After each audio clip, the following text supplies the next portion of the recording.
ഹരി ഓം.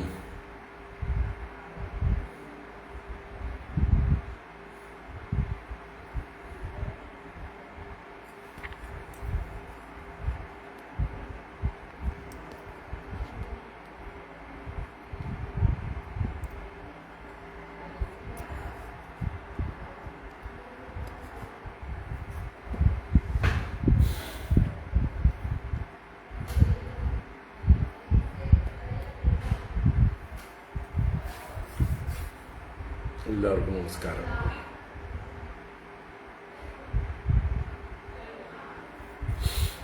നാരായണ. ഓം. ശുക്ലാംബരധരം വിഷ്ണും ശശിവർണം ചതുർഭുജം പ്രസന്നവദനം ധ്യായേത് സർവവിഘ്നോപശാന്തയേ. ഗുരവേ സർവലോകാനാം ഭിഷജേ ഭവരോഗിണാം നിധയേ സർവവിദ്യാനാം ദക്ഷിണാമൂർത്തയേ നമഃ. ജന്മാദ്യസ്യ യദോന്വയാദിതരതശ്ചാർത്തേഷ്വഭിജ്ഞസ്വരാട് തേനേ ബ്രഹ്മഹൃദായ ആദികവയേ മുഹ്യന്തി യത്സൂരയഃ. തേജോ വാരിമൃതാം യദാ വിനിമയോ യത്ര ത്രിസർഗോ മൃഷാ ധാംനാ സ്വേന സദാ നിരസ്തകുഹകം സത്യം പരം ധീമഹി. ധർമ്മഃ പ്രോജ്ജിതകൈതവോത്ര പരമോ നിർമ്മത്സരാണാം സദാം വേദ്യം വാസ്തവമത്ര വസ്തു ശിവദം താപത്രയോന്മൂലനം. ശ്രീമദ്ഭാഗവതേ മഹാമുനികൃതേ കിം വാ പരൈരീശ്വരഃ സദ്യോ ഹൃദ്യവരുദ്ധ്യതേത്ര കൃതിഭിഃ ശുശ്രൂഷുഭിസ്തൽക്ഷണാത്.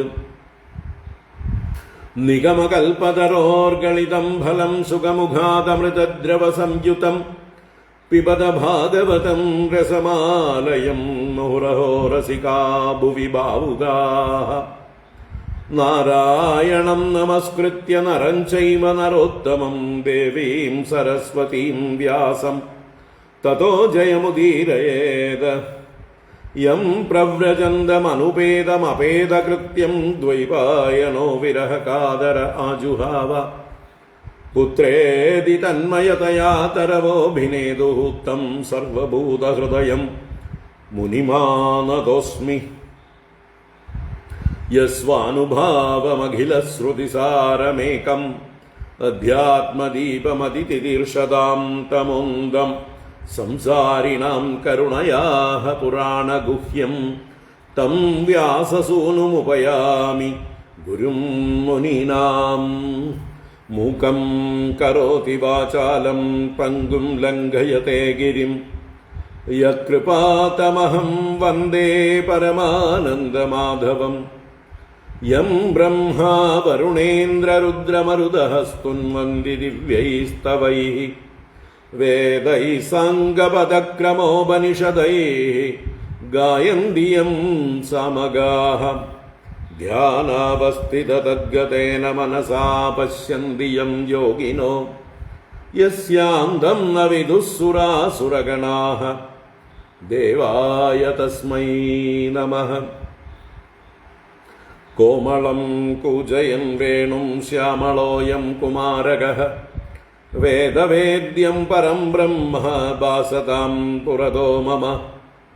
ഭൂതൈർമഹദ്ഭിർയയിമാ പുരോ വിഭുഃ നിർമ്മായ ചേദേയതമൂഷു പൂരുഷഃ ഭുങ്ക്തേ ഗുണാൻ ഷോഡശ ഷോഡശാത്മകഃ. സോലംകൃഷീഷ്ട ഭഗവാൻ ഭജാംസി മേ സച്ചിദാനന്ദരൂപായ വിശ്വോത്പത്യാദിഹേതവേ താപത്രയ വിനാശായ ശ്രീകൃഷ്ണായ വയം നുമഃ. കൃഷ്ണായ വാസുദേവായ ഹരയേ പരമാത്മനെ പ്രണതക്ലേശനാശായ ഗോവിന്ദായ നമോ നമഃ. കൃഷ്ണായ വാസുദേവായ ദേവകീനന്ദനായ ച നന്ദഗോപകുമാരായ ഗോവിന്ദായ നമോ നമഃ. നമഃ പങ്കജനാഭായ നമഃ പങ്കജമാലിനേ നമഃ പങ്കജനേത്രായ നമസ്തേ പങ്കജാംഗ്രയേ.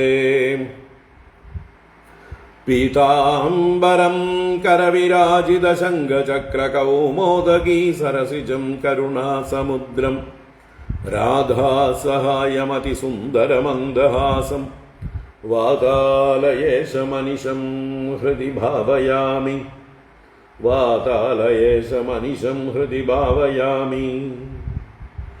ഓം നമോ ഭഗവതേ വാസുദേവായ. ഓം നമോ നാരായണായ. ശ്രീ ഗുരുവായൂരപ്പ ശരണം.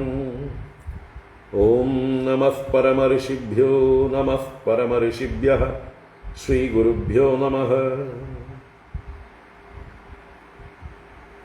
നാരായണ. ഹരി ഓം. എല്ലാവർക്കും നമസ്കാരം. എല്ലാവർക്കും ശുഭസായാഹ്നം.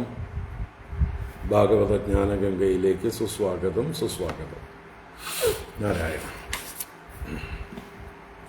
ഭാഗവത ജ്ഞാനഗംഗ ഏകാദശ സ്കന്ധം 3-ാം അധ്യായമാണ് കണ്ടുകൊണ്ടിരിക്കുന്നത്.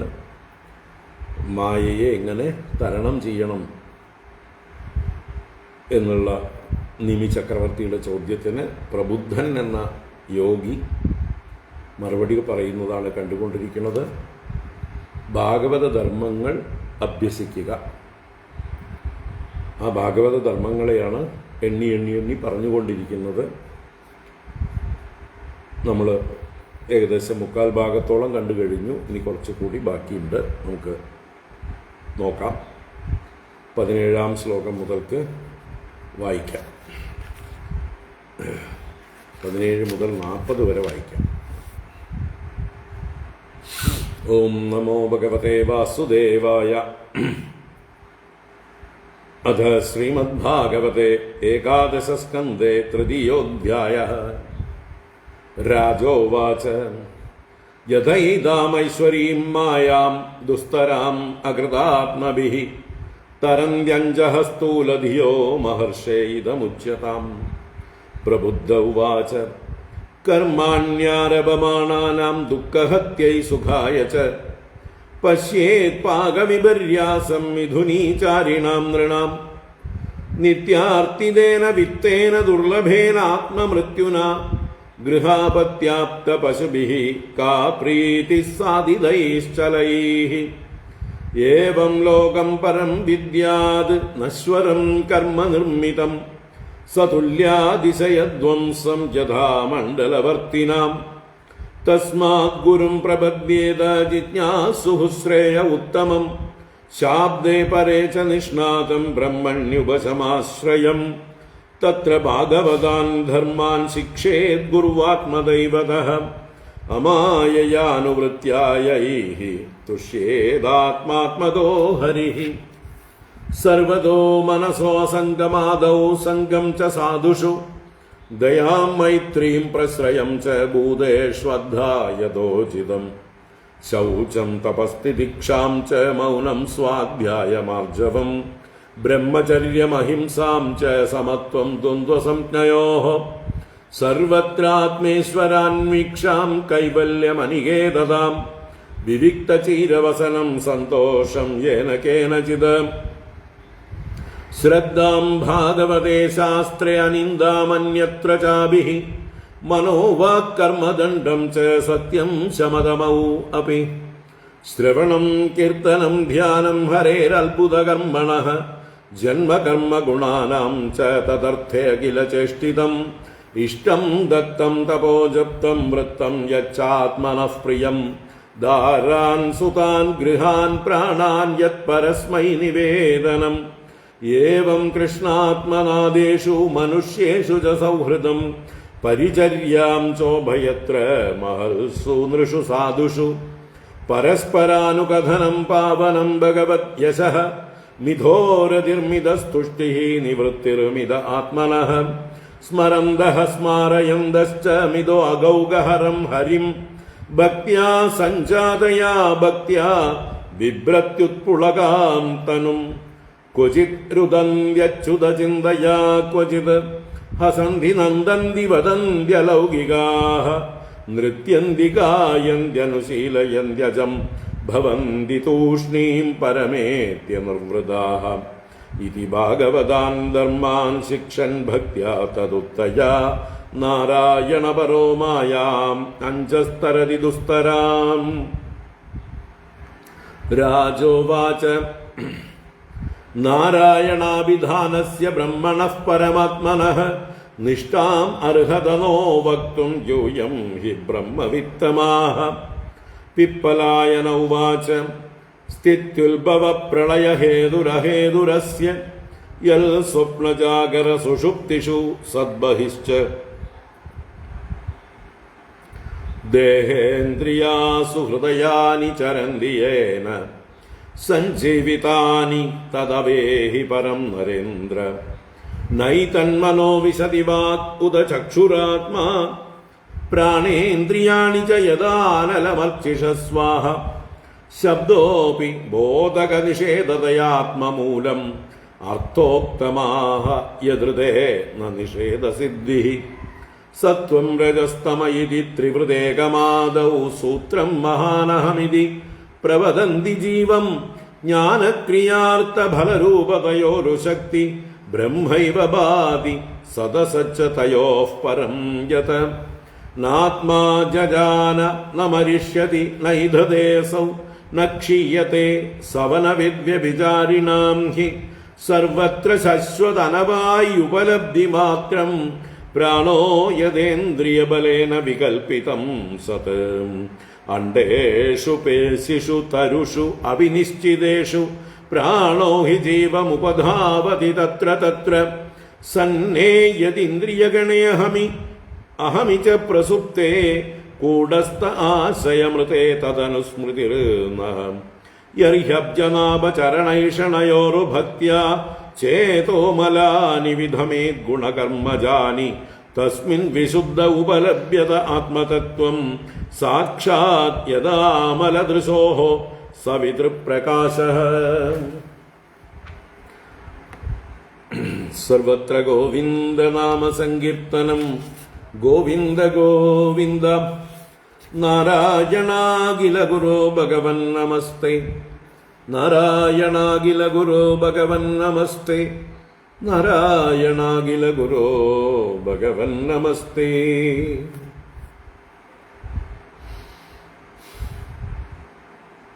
എല്ലാവർക്കും ഒരിക്കൽ കൂടെ നമസ്കാരം. എല്ലാവർക്കും ശുഭസായാഹ്നം. ഭാഗവത ജ്ഞാനഗംഗയിലേക്ക് സുസ്വാഗതം. സുസ്വാഗതം. നാരായണ.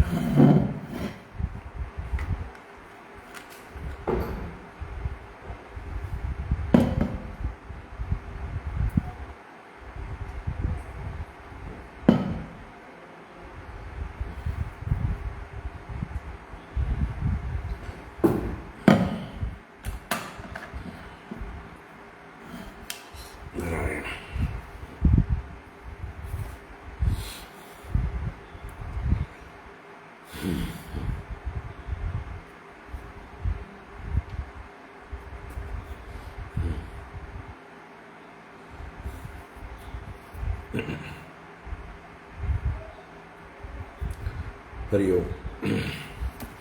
അപ്പോൾ ഭാഗവത ജ്ഞാനഗംഗയിലെ ഏകാദശ സ്കന്ധം 3-ാം അധ്യായത്തിൽ ഭാഗവത ധർമ്മം എങ്ങനെയാണ് മായയെ തരണം ചെയ്യിക്കുന്നത് എന്നുള്ള വിഷയമാണ് നമ്മൾ കണ്ടുകൊണ്ടിരിക്കുന്നത്.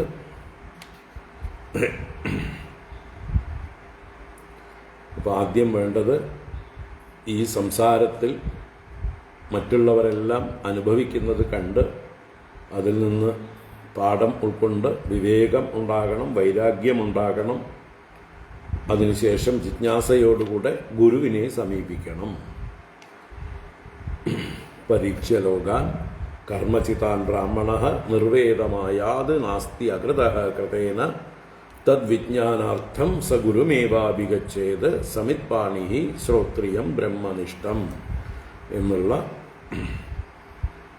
ഉപനിഷദാശയം അനേക ശ്രുതിസ്മൃതികളിലൂടെ പറഞ്ഞിട്ടുള്ള ആശയം തന്നെയാണ്.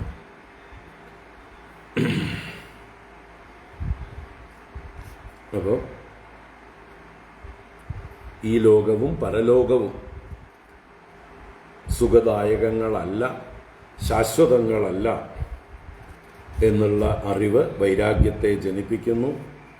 അങ്ങനെ ശ്രേഷ്ഠനായ ഗുരുവിനെ സമീപിച്ച് ശബ്ദബ്രഹ്മത്തിലും പരബ്രഹ്മത്തിലും നിഷ്ഠയുള്ളവനായ നിഷ്ണാതനായ ഗുരുവിനെ സമീപിച്ച് ഉത്തമം ശ്രേയഃ ജിജ്ഞാസുഹു, ഉത്തമമായ ശ്രേയസ് എന്താണെന്ന് അറിയുവാൻ ആഗ്രഹിച്ചുകൊണ്ട് ആ ഗുരുവിനെ ശരണം പ്രാപിച്ച് തദ്വിദ്ധി പ്രണിപാതേന പരിപ്രശ്നേന സേവയാ, അതറിയേണ്ടതാണ്. ഗുരുവിനെ പ്രണിപാതം ചെയ്ത് പ്രകർഷേണ നിപാതം ചെയ്ത് ചെന്ന് ശരണം പ്രാപിച്ച്, അങ്ങ് മാത്രമാണ് എനിക്ക് എൻ്റെ എല്ലാ സംശയങ്ങളും തീർത്തു തരാൻ യോഗ്യനായിട്ടുള്ള ആൾ, സർവജ്ഞനായിട്ടുള്ള ആളാണ്, ആ അങ്ങയെ ഞാൻ ശരണം പ്രാപിക്കുന്നു എൻ്റെ സംസാര ദുഃഖങ്ങളിൽ നിന്ന് എന്നേക്കുമായി മോക്ഷത്തിനായിക്കൊണ്ട് എന്ന ഭാവമാണ് ശരണാഗതി പ്രണിപാതം. പ്രണിപാതേന പരിപ്രശ്നേന, എന്നിട്ട് വേണ്ട പോലെ ചോദ്യം ചെയ്യുക.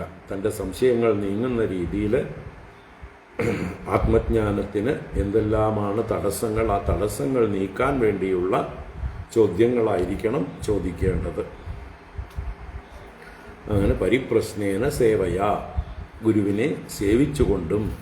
ഗുരുവിൻ്റെ സമയം നമുക്ക് കിട്ടണമെങ്കിൽ ഗുരു സ്വതന്ത്രനായിരിക്കണം, അദ്ദേഹത്തിൻ്റെ പ്രാരബ്ധങ്ങളിൽ നിന്ന് അദ്ദേഹം മുക്തനായിരിക്കണം. അപ്പോൾ അതിന് സഹായം ചെയ്യുക എന്നുള്ളതാണ് സേവ കൊണ്ട് ഉദ്ദേശിക്കുന്നത്. അങ്ങനെ സേവിക്കുമ്പോൾ ഉപദേക്ഷ്യന്തി തേ ജ്ഞാനം ജ്ഞാനിനഃ തത്വദർശിനഃ, തത്വദർശികളായ ആ ജ്ഞാനികൾ ജ്ഞാനം ഉപദേക്ഷ്യന്തി, ജ്ഞാനത്തെ ഉപദേശിക്കുന്നു. അപ്പോൾ അവർ ആത്മതത്വം ഉപദേശിക്കുന്നതോടൊപ്പം തന്നെ കുറച്ച് സാധനകളും ഉപദേശിക്കും. കാരണം ആ തത്വം വേണ്ട പോലെ ഗ്രഹിക്കാൻ കഴിയണമെങ്കിൽ ആദ്യം നമ്മളൊന്ന് ഉയരാനുണ്ട്, നമ്മൾക്ക് ആ യോഗ്യത കൈവരിക്കാനുണ്ട്, വ്യക്തിത്വ വികാസം സംഭവിക്കാനുണ്ട്. അതിനൊക്കെ ആയിക്കൊണ്ടാണ് സാധനകളെ വിധിച്ചിരിക്കുന്നത്. ഇവിടെ ഭാഗവത ധർമ്മങ്ങൾ എന്ന് പറഞ്ഞു. തത്ര ഭാഗവതാൻ ധർമാൻ ശിക്ഷേത് ഗുരു ആത്മദൈവത, ഗുരുവിൽ ആത്മബുദ്ധിയും ദൈവത ബുദ്ധിയോടും കൂടെ അമായയ അനുവൃത്യ, മായ കൂടാതെയുള്ള അനുവർത്തനം, അനുസരണം, ആ ഗുരു ശുശ്രൂഷ കൊണ്ട്, ഗുരുവിനെ അനുസരിക്കുന്നത് കൊണ്ട് ആത്മതനായ ആത്മസ്വരൂപനായ ഹരി തുഷ്യേത്, സന്തോഷിക്കും. അപ്പൊ എന്തൊക്കെയാണ് ആ ഭാഗവത ധർമ്മം എന്ന് എണ്ണി എണ്ണി പറഞ്ഞു.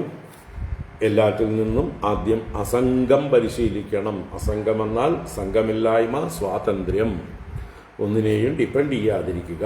പിന്നെ സംഘം സാധുഷു, സജ്ജനങ്ങളോട് സംഘം ചെയ്യുക. അതുപോലെ ഭൂതേഷു, ചരാചരാത്മകമായ പ്രപഞ്ചത്തിലുള്ള സകല ഭൂതങ്ങളോടും യഥോചിതം ദയാമൈത്രിയും പ്രശ്രയം ച കുര്യാത് നടത്താം. ദയാ, മൈത്രി, ആദരവ്, ഇതെല്ലാം ഓരോരുത്തരും ഉചിതമായിട്ടുള്ള രീതിയിൽ പ്രകടിപ്പിക്കണം. ആരോട് ദയ, ആരോട് മൈത്രി, ആരോട് പ്രശ്രയം എന്നത് വകതിരിവുണ്ടായിരിക്കണം.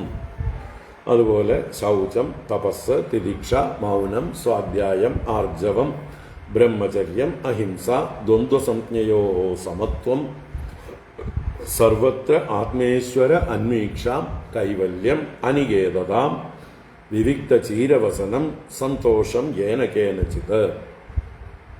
ഇന്നലെ കണ്ട വിഷയങ്ങളാണ്. ശ്രദ്ധാം ഭാഗവതേ ശാസ്ത്രേ അനിന്ദാം അന്യത്ര ചാപി. ഭഗവാനെക്കുറിച്ച് പറയുന്ന ശാസ്ത്രങ്ങളിൽ സത്യത്വ ബുദ്ധിയും അതല്ലാത്ത ഇതര ശാസ്ത്രങ്ങളിൽ നിന്ദയില്ലാതിരിക്കുക, എല്ലാറ്റിനെയും ബഹുമാനിക്കുന്ന ഒരു ഭാവമുണ്ടായിരിക്കുക. മനോവാ കർമ്മദണ്ഡം ച സത്യം ശമതമൗ അപി. മനസ്സിനെയും വാക്കിനെയും കർമ്മത്തെയും എല്ലാം വേണ്ട പോലെ ശിക്ഷണം ചെയ്യുക, അഥവാ ദണ്ഡിക്കുക, അടക്കുക എന്നർത്ഥം. സത്യവും ശമം, ദമം മുതലായവയും അഭ്യസിക്കുക. ഇതെല്ലാം ഭാഗവത ധർമ്മങ്ങളാണ്. അതുപോലെ അത്ഭുതകർമ്മണ ഹരേഹേ അത്ഭുതകർമാവായ ഭഗവാന്റെ ഹരിയുടെ ശ്രവണം, കീർത്തനം, ധ്യാനം. ഭഗവാന്റെ കഥകളും മാഹാത്മ്യങ്ങളും ജന്മകർമ്മ ഗുണാനാംച ശ്രവണം. ഭഗവാന്റെ ജന്മങ്ങളെക്കുറിച്ചും കർമ്മങ്ങളെക്കുറിച്ചും ഗുണങ്ങളെക്കുറിച്ചും ശ്രവണം, അതിനെക്കുറിച്ച് തന്നെ കീർത്തനം, അതുതന്നെ ധ്യാനം. അപ്പോൾ തദർത്ഥേ അഖില ചേഷ്ടിതം, ആ ഹരിയിൽ അഥവാ ഭഗവാനിൽ അർപ്പിച്ചുകൊണ്ട് എല്ലാ ചേഷ്ടിതങ്ങളെയും ചെയ്യുക, അനുഷ്ഠിക്കുക. ഇഷ്ടം ദത്തം തപോ ജപ്തം വൃത്തം യച്ച ആത്മനഃ പ്രിയം ദാരാൻ സുതാൻ ഗൃഹാൻ പ്രാണാൻ യത് പരസ്മൈ നിവേദനം. ഇഷ്ടം എന്ന് പറഞ്ഞാൽ ചെയ്യുന്നതായിട്ടുള്ള യാഗങ്ങളും പൂജകളുമാണ് ഇഷ്ടം. അതുപോലെ ദത്തം ദാനം ചെയ്യപ്പെട്ടത്, തപസ് ചെയ്യപ്പെട്ടത്, ജപ്തം ജപിച്ചത്, വൃത്തം പ്രവർത്തിച്ചത്, അതെല്ലാം ആത്മനഃ പ്രിയം, എന്താണോ തനിക്ക് പ്രിയമായിരിക്കുന്നത്.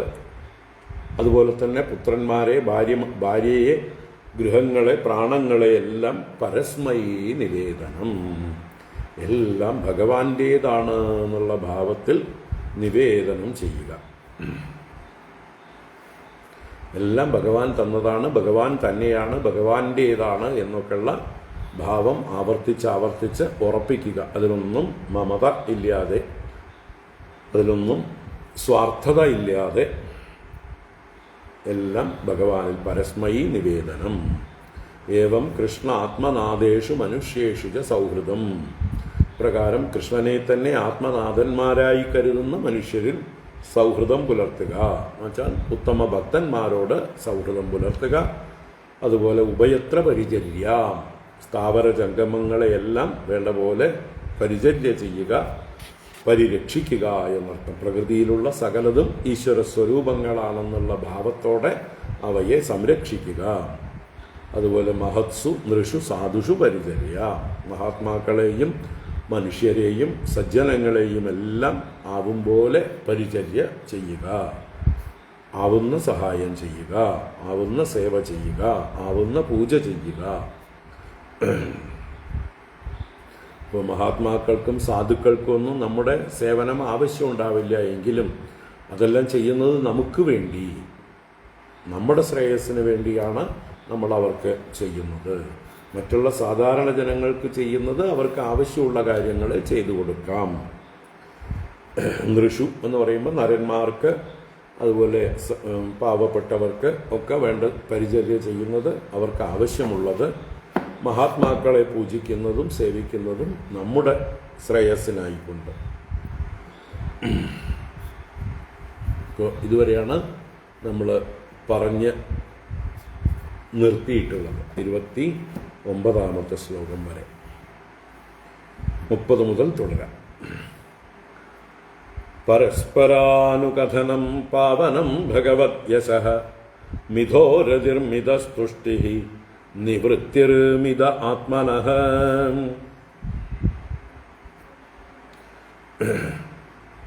പരസ്പരാനുകഥനം പാവനം ഭഗവത് യശഃ മിഥോരതിർമിതസ്തുഷ്ടിഃ നിവൃത്തിഃ മിത ആത്മനഃ.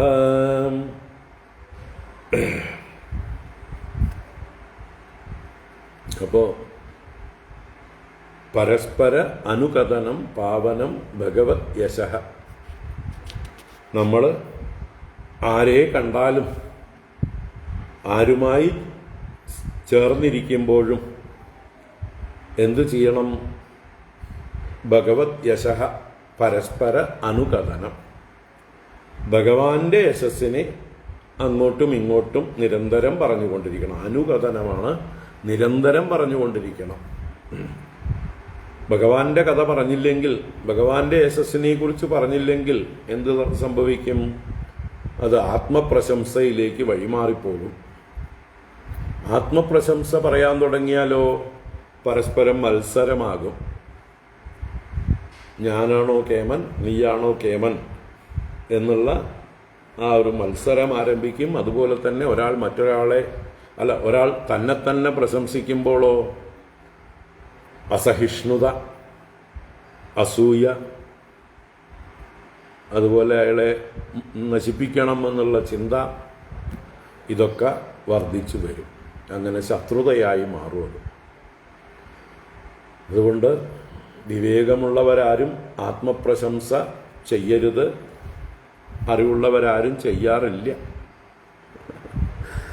ആത്മപ്രശംസ മരണത്തിന് തുല്യമാണെന്ന് പല സുഭാഷിതങ്ങളും ശാസ്ത്രങ്ങളിലും ഒക്കെ പറഞ്ഞു വച്ചിട്ടുണ്ട്. ആത്മപ്രശംസ ചെയ്യുന്നതോടുകൂടി നമ്മുടെ അഹങ്കാരത്തെ വർദ്ധിപ്പിക്കുകയാണ്, നമ്മൾ ദേഹാഭിമാനം വർദ്ധിക്കുകയാണ്. മറ്റുള്ള എന്തെല്ലാം കാര്യങ്ങളുണ്ടോ നമുക്ക് അതിനോടൊക്കെയുള്ള അഭിമാനം വർദ്ധിച്ചു വരും. അപ്പോൾ ദേഹത്തോട് ചേരുക എന്ന് പറഞ്ഞാൽ മരണം തന്നെയാണ് അല്ലേ? ദേഹം എന്ന് പറഞ്ഞാൽ തന്നെ മർത്യമായിട്ടുള്ളതാണ്, മരിക്കുന്നതാണ്. ആ മരിക്കുന്ന ദേഹത്തെക്കുറിച്ചും നശിച്ചു പോകുന്ന കാര്യങ്ങളിൽ അഭിമാനമുണ്ടായി അതിനെക്കുറിച്ചും പറയുമ്പോൾ തീർച്ചയായിട്ടും നമ്മൾ മരണത്തോട് കൂടുതൽ അടുക്കുകയാണ്. മരിക്കുന്നവയെല്ലാം പുൽകുമ്പോൾ, അവയിലെല്ലാം താദാത്മ്യമുണ്ടാകുമ്പോൾ തീർച്ചയായിട്ടും ദുഃഖമാണ് ഫലം, മരണമാണ് ഫലം. അതുകൊണ്ട് അഭിമാനമില്ലാതാക്കാൻ എന്ത് ചെയ്യണം? ആത്മപ്രശംസ ചെയ്യാതിരിക്കണം. മറ്റുള്ളവർ നമ്മളെ നിന്ദിക്കുമ്പോൾ അത് ആസ്വദിക്കാൻ പഠിക്കണം. അപ്പോഴും നമ്മൾ അസഹിഷ്ണു ആവരുത്, ഇറിറ്റേറ്റഡ് ആവരുത്.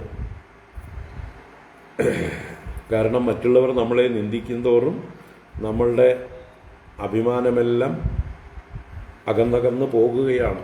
അപ്പോൾ അതൊരു അനുഗ്രഹമായി കരുതണം. ഹാവൂ, നീയെങ്കിലും എന്നെ നിന്ദിച്ചുല്ലോ, സന്തോഷം എന്ന് പറഞ്ഞുകൊണ്ട് ആ നിന്ദയെ സന്തോഷപൂർവം ഏറ്റെടുക്കാൻ തയ്യാറാവണം. അത് അഭിമാനത്തെ അകറ്റും. ദേഹത്തിലും മറ്റ് നമ്മുടെ എന്തെല്ലാം നമ്മൾ അഭിമാനിക്കുന്നുണ്ടോ സ്വം എന്ന് കരുതിയിട്ട്, ഏതൊക്കെ കഴിവുകൾ, ഏതൊക്കെ സ്ഥാനമാനങ്ങൾ, എന്തെല്ലാം പ്രവൃത്തികൾ, എന്തെല്ലാം നമുക്കുണ്ടോ അതിലൊക്കെ നമുക്ക് അഭിമാനം ഒട്ടൽ ഉണ്ട്, മമതയുണ്ട്. എന്താ ആരും എന്നെക്കുറിച്ചൊന്നും പറയാത്തത്? എന്താ ഞാൻ ചെയ്ത സൽക്കർമ്മത്തെക്കുറിച്ച് ആരും പ്രശംസിക്കാത്തത്? ഞാൻ ഇത്രയൊക്കെ ചെയ്തിട്ടും ആരും എന്നെ അതിനെക്കുറിച്ച് പറയുന്നില്ല, ഒരു പ്രശംസ, എനിക്കൊരു അവാർഡും കിട്ടുന്നില്ല. ഒരു യോഗ്യതയില്ലാത്ത ആൾക്കാരൊക്കെ എവിടെ നിന്നൊക്കെയോ തട്ടിക്കൂട്ടുന്നു, അവാർഡുകൾ തട്ടിക്കൂട്ടുന്നു, പത്മശ്രീയും പത്മഭൂഷണും ഭാരതരത്നവും ഒക്കെ തട്ടിക്കൂട്ടുന്നു. ഒരു കഴിവുമില്ലാത്തവരൊക്കെ പലയിടത്തുനിന്നും ഡോക്ടറേറ്റും മറ്റുമൊക്കെ തട്ടിക്കൂട്ടുന്നു. അപ്പോൾ അങ്ങനെയുള്ളവരെയൊക്കെ സമൂഹം ബഹുമാനിക്കുന്നു. എനിക്ക് ഒരു ബഹുമാനവും കിട്ടുന്നില്ല. ഞാനാണ് ശരിക്കും ഈ പറഞ്ഞ ആളുകളെക്കാളൊക്കെ എത്രയോ യോഗ്യൻ. എന്തേ എനിക്കൊരു യോഗി അവാർഡ് തരാത്ത? ഒരു എന്താ പറയുക, ഭക്ത ശിരോമണി എന്നോ കർമ്മയോഗി എന്നോ പണ്ഡിതനെന്നോ പണ്ഡിതരത്നമെന്നോ എല്ലാം തികഞ്ഞവനെന്നോ ഉള്ള അവാർഡുകൾ എന്താ എനിക്ക് തരാത്തത് എന്നൊക്കെയുള്ള ആ ഒരു ചിന്തകളുണ്ടാവും. അതൊക്കെ പോയി കിട്ടും എപ്പോൾ മറ്റുള്ളവർ നമ്മളെ നിന്ദിക്കുമ്പോൾ. ഞാൻ ഇത്രേ ഉള്ളൂ ഇല്ലേ, നന്നായി, എനിക്കിത് കിട്ടേണ്ടതാണ്, എൻ്റെ അഹങ്കാരം പോകാം എന്നൊക്കെ പല രീതിയിൽ ചിന്തിച്ച് അഭിമാനത്തെ ഇല്ലാതാക്കാം. അക്രൂരനെ പോലെയാവാം അല്ലേ? അക്രൂരന് ഒരു ചീത്തപ്പേര് വന്നു ചേർന്നു, അത് നല്ലതാ, കറ നല്ലതാ.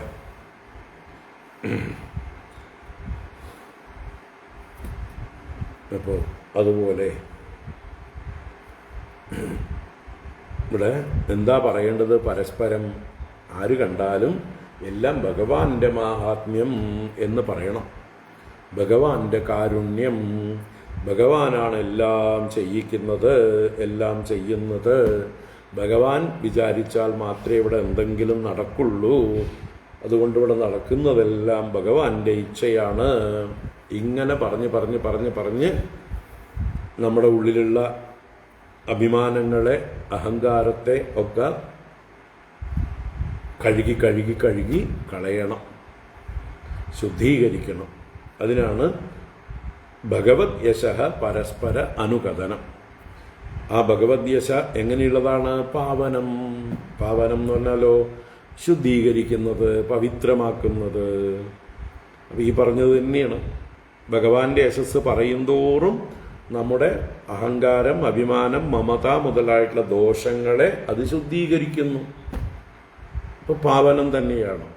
അപ്പോൾ പാവനം ഭഗവത് യശഃ പരസ്പരാനുകഥനം. ഇത് നമുക്ക് സാധിക്കട്ടെ. ആരെന്ത് വിചാരിച്ചാലും കുഴപ്പമില്ല. ചില ആളുകളൊക്കെ നമ്മളെ പരിഹസിക്കും. ഇവൻ എപ്പം നോക്കിയാലും ഭഗവാന്റെ കാര്യം പറയാനേ ഉള്ളൂ, ഭഗവത് കഥകൾ പറയാനേ ഉള്ളൂ, എല്ലാം ഭഗവാന്റെ കാരുണ്യം, കൃപ എന്നൊക്കെ പറയുന്നു, ഇവനൊരു ഭക്തശിരോമണി എന്നൊക്കെ പറഞ്ഞ് ചിലപ്പോൾ നമ്മളെ പരിഹാസ രൂപത്തിൽ പറയും. ആയിക്കോട്ടെ, നമ്മളെ പരിഹസിച്ചോട്ടെ, ഭക്തശിരോമണി എന്ന് വിളിച്ച് കളിയാക്കിക്കോട്ടെ. എല്ലാ കാര്യത്തിലും ഭഗവാന് നമ്മൾ ക്രെഡിറ്റ് കൊടുത്തുകൊണ്ടേയിരിക്കുന്നു. അപ്പോൾ അതിനൊക്കെ പരിഹാസം മറ്റുള്ളവർ ചെയ്യുമ്പോൾ അതിലൊന്നും നമുക്ക് നാണക്കേട് വേണ്ട. നാണം കൂടാതെ പറയാറാവണം. എല്ലാം ഭഗവാന്റെ കാരുണ്യമാണ്, ഭഗവാന്റെ ഇച്ഛയാണ് ഇവിടെ നടക്കുന്നത്, എല്ലാം ഭഗവത് പ്രസാദമാണ്. എന്താണോ ഭഗവാൻ വിധിക്കുന്നത് അത് ഞാൻ സ്വീകരിക്കാൻ തയ്യാറാണ്. ഇങ്ങനെ പറഞ്ഞ് പറഞ്ഞ് പറഞ്ഞ് നമ്മുടെ ഉള്ളിലെ സ്വാർത്ഥത, നമ്മുടേതായിട്ടുള്ള അഹങ്കാരം, നമ്മുടേതായിട്ടുള്ള അജണ്ടകൾ എല്ലാം ന്യൂട്രലായി പോകും, ശുദ്ധീകരിച്ചു പോകും. അപ്പോൾ ഇതൊരു അഭ്യാസം കൊണ്ട് ഉണ്ടാവേണ്ടതാണ്. നമ്മുടെ പൂർവീകർക്കൊക്കെ ഉണ്ടായിരുന്നു. നമ്മുടെ മുത്തശ്ശിമാരോ അല്ലെങ്കിൽ അതുപോലെയുള്ള നമ്മുടെ മുതിർന്നവരൊക്കെ പലരും ഇത് പറയുന്നത് നമ്മൾ കേട്ടിട്ടുണ്ട് കുട്ടിക്കാലത്തൊക്കെ. അങ്ങനെ അവർക്ക് അഭിമാനമില്ലാതെ അവർ ജീവിച്ചു, അവർ ലളിതമായി ജീവിച്ചു, നിഷ്കളങ്കരായി ജീവിച്ചു, ഭഗവാന്റെ നാമം ചൊല്ലിക്കൊണ്ടേ ജീവിച്ചു. അതുകൊണ്ട് അവരുടെ ജീവിതം ധന്യമായി. അവരെല്ലാം മരണസമയത്ത് ഭഗവാന്റെ നാമം ചൊല്ലിക്കൊണ്ട് ഭഗവാനെ സ്മരിച്ചുകൊണ്ട് ദേഹം വെടിഞ്ഞു. അനായാസേന മരണം വിനാ ദൈന്യേന ജീവനം ദേഹിമേ കൃപയാ ശംഭോ ത്വയി ഭക്തി മചഞ്ചലാമെന്ന് അവർ പ്രാർത്ഥിച്ചു. അതൊന്നും മോശമായിരുന്നില്ല, അത് തന്നെയാണ് ഉത്തമം. നമ്മൾ അതിനെ മോശമായി തെറ്റിദ്ധരിച്ചു. നമ്മുടെ ആധുനിക വിദ്യാഭ്യാസത്തിൻ്റെയും സമൂഹത്തിൻ്റെ സ്വഭാവങ്ങളുടെയും സ്വാധീനം കൊണ്ട് അതൊക്കെ തെറ്റാണെന്നോ മോശമാണെന്നോ എന്നൊക്കെ നമ്മൾ ധരിച്ചിരുന്നു. ഇപ്പം നമ്മൾ വേണ്ട പോലെ വിചാരം ചെയ്യുമ്പോൾ അതായിരുന്നു ശരി എന്ന് ബോധ്യം വരട്ടെ. അവരായിരുന്നു ശരി, വളരെ ലളിതമായി ജീവിച്ച നമ്മുടെ പിതാമഹന്മാരായിരുന്നു ശരി, എല്ലാം ഈശ്വരനിൽ അർപ്പിച്ചുകൊണ്ട് ജീവിച്ചിരുന്നവരായിരുന്നു ശരി. അവർ ധന്യരായിരുന്നു. അവർക്ക് നമ്മുടെ അത്ര പ്രശ്നങ്ങളും സ്ട്രെസ്സും ആവലാതികളും ഒന്നും ഉണ്ടായിരുന്നില്ല. അവരെല്ലാം ഭഗവാനിൽ അർപ്പിച്ചതുകൊണ്ട് എന്ത് വിഷമം വന്നാലും ഭഗവാൻ നോക്കിക്കോളും എന്ന് പറയുമായിരുന്നു. ഞാൻ എൻ്റെ കർമ്മങ്ങൾ ഭഗവാന് പൊതുവായി ചെയ്തു, ഇനി എന്താണെന്ന് വെച്ചാൽ ഭഗവാൻ തീരുമാനിക്കട്ടെ എന്നൊക്കെ പറയുന്നത് അവർക്ക് സ്വഭാവമായിരുന്നു. ഈ ഇടക്കാലത്തുള്ള തലമുറകളാണ് അതിൽ നിന്ന് വ്യതിചലിച്ചത്. വിദ്യാഭ്യാസം എന്ന പേരിലും കമ്മ്യൂണിസം എന്ന പേരിലും യുക്തിചിന്ത എന്ന പേരിലുമൊക്കെ പലതും കേട്ട് കേട്ട് നമ്മുടെ പൂർവീകർ നമുക്ക് വിഡ്ഢികളും പരിഹാസപാത്രങ്ങളും ആയി തോന്നിയിരുന്നു. ഇപ്പോൾ അത് മാറട്ടെ. മാറി നമ്മളും അവരുടെ പാതയിൽ പിന്തുടരുവാൻ നമുക്ക് പ്രചോദനമുണ്ടാകട്ടെ. ഭഗവത് യശഃ പരസ്പരം അനുകഥനം, പാവനം. അത് പാവനമാണ്.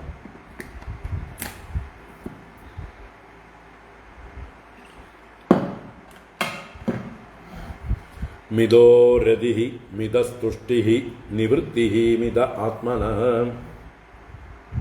ഇവിടെ മിതഃ എന്ന് പറഞ്ഞാൽ അന്യോന്യം, പരസ്പരം എന്നൊക്കെ അർത്ഥം തന്നെ. അപ്പോൾ ആരെ കാണുമ്പോഴും, ആരോട് സംവദിക്കുമ്പോഴും, ആരുമായി ചേർന്നിരിക്കുമ്പോഴും, ആരോടുകൂടി എന്ത് കർമ്മം ചെയ്യുമ്പോഴും ഒരു രതി ഉണ്ടാവുക. രതി എന്ന് പറഞ്ഞാൽ പരസ്പരം സ്നേഹം, അനുരാഗം, പ്രീതി.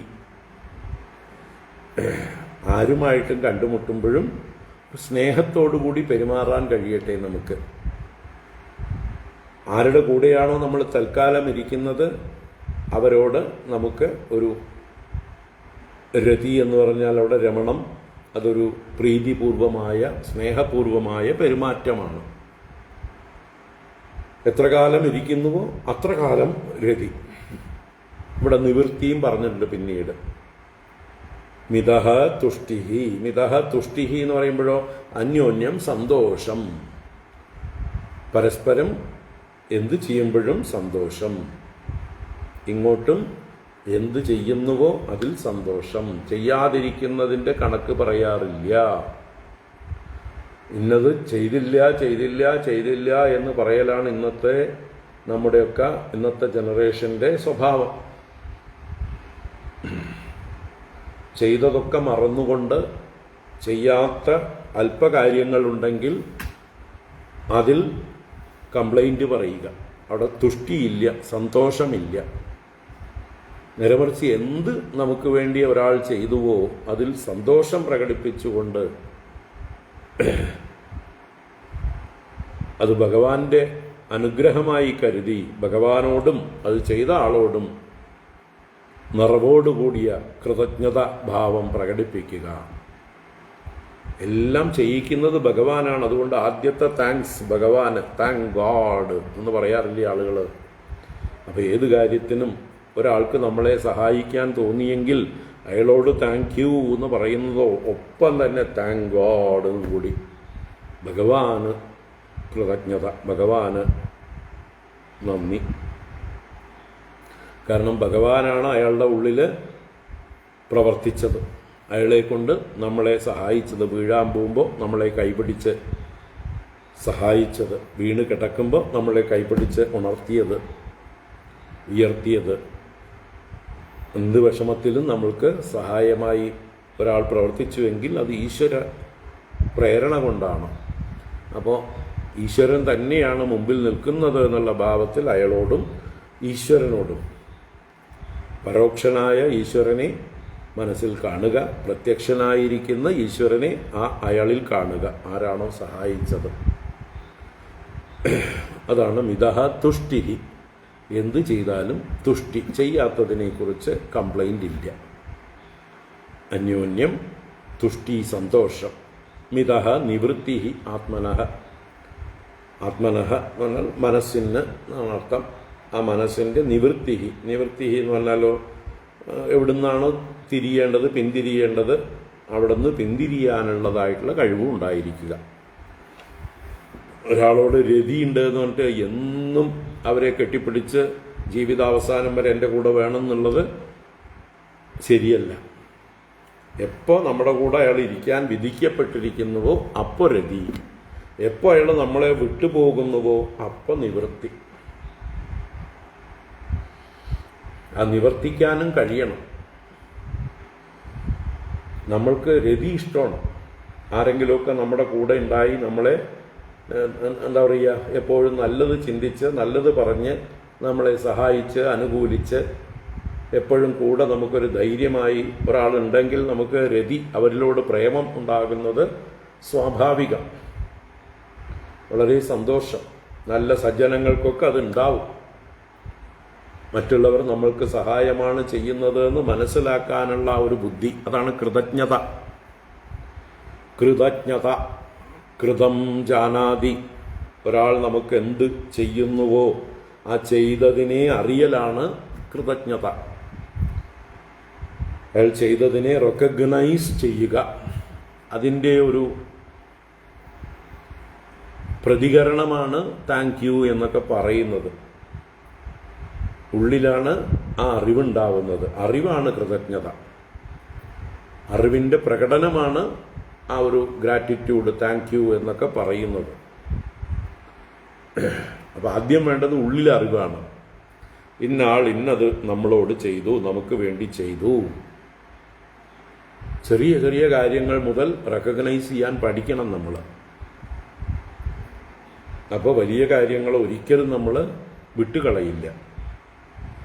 മറ്റുള്ളവർ നമുക്ക് വേണ്ടി എന്തെല്ലാം സൽക്കർമ്മങ്ങൾ ചെയ്യുന്നു, ത്യാഗങ്ങൾ ചെയ്യുന്നു, എത്ര നമുക്കത് സഹായമായി തീരുന്നു, നമ്മുടെ വിഷമങ്ങളിൽ എത്ര ആശ്വാസം അവർ നൽകുന്നു, നമ്മളെ എത്രത്തോളം അവർ സപ്പോർട്ട് ചെയ്ത് നമുക്ക് ധൈര്യവും ആത്മവിശ്വാസവും നൽകുന്നു.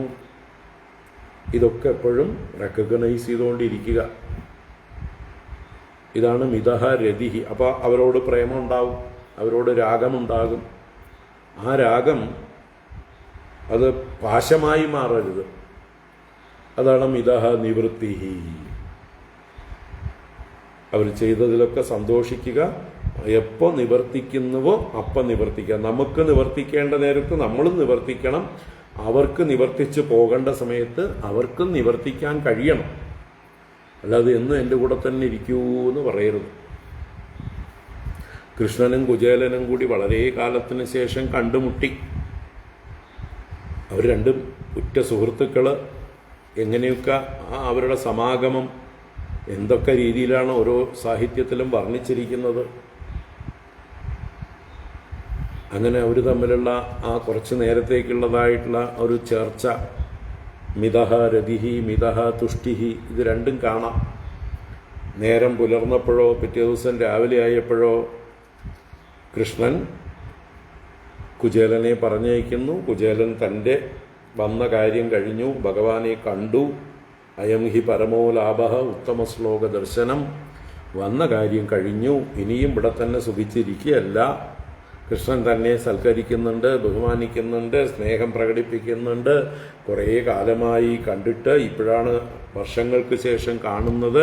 എന്നാൽ കുറച്ച് ദിവസം കൂടി താമസിച്ചേക്കാം എന്ന് കരുതുന്നില്ല. എപ്പോൾ നിവർത്തിക്കണോ അപ്പോൾ നിവർത്തിക്കുന്നു. അതാണ് ആ കഥയുടെ സൗന്ദര്യം. അപ്പം നമ്മളും എവിടുന്ന് എപ്പോൾ നിവർത്തിക്കണം എന്നും കൂടി ഉചിതമായ രീതിയിൽ ചിന്തിച്ച് നിവർത്തിക്കേണ്ടിടത്തുനിന്ന് നമ്മുടെ മനസ്സിനെ പിൻവലിക്കണം. അതാണ് ആത്മനഃ നിവൃത്തി. മനസ്സിനെ നിവർത്തിക്കുക. അത് മറ്റവർക്കും നിയന്ത്രിക്കാനും നിവർത്തിക്കാനും കഴിയണം. പരസ്പരം അകലേണ്ടിടത്ത് അകലാൻ കഴിയണം.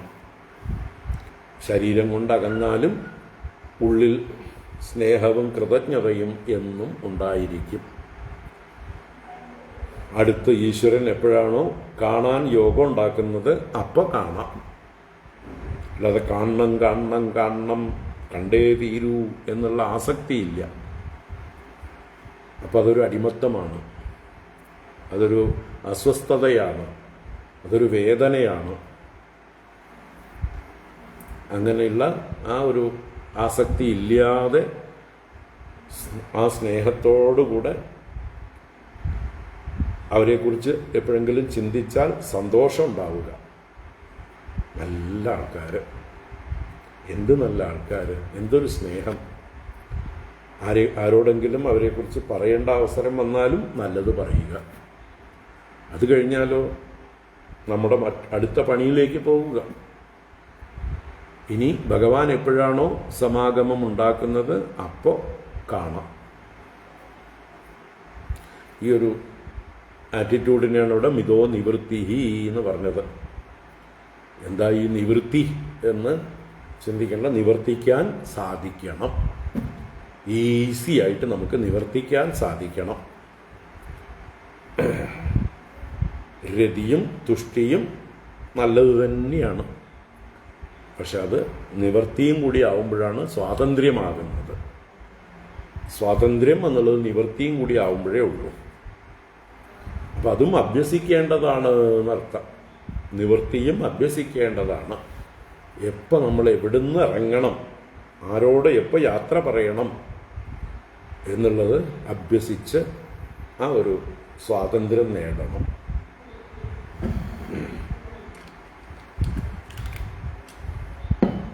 അത് ഈ സജ്ജനങ്ങൾക്ക് എളുപ്പമാണത്, സാധിക്കും. കാരണം സത്സംഗത്വേ നിസ്സംഗത്വം. ദുഷ്ടജനങ്ങൾക്കാണ് രാഗം, ദ്വേഷം ഇതൊക്കെ പ്രബലമായിട്ടുള്ള ആളുകൾക്കാണ് ഈ നിവൃത്തി സാധിക്കില്ല. അപ്പോഴാണ് അവർ കരച്ചിലും പിഴിച്ചിലും ഡിപ്രഷനും ഒക്കെ ഉണ്ടാകുന്നത്.